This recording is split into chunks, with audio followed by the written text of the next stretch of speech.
something. Show you another scar. Jumped on the shelters to get away.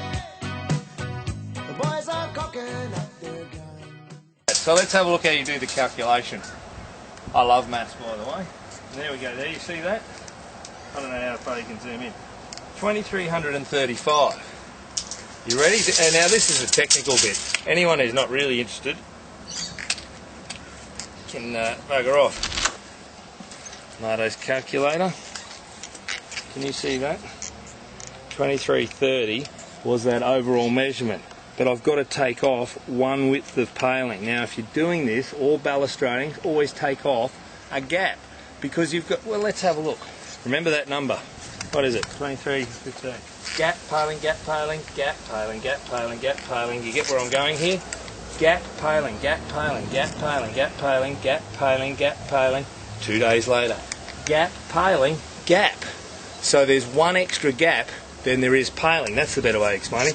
That's why I did that 2330 and I took off one gap. So now what I've got is an equal number of gaps and palings on that figure. Let's get off the phone.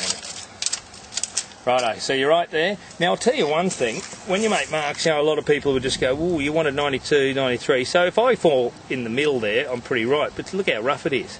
Oh, you go, oh. So a lot of people just try to draw a straight line.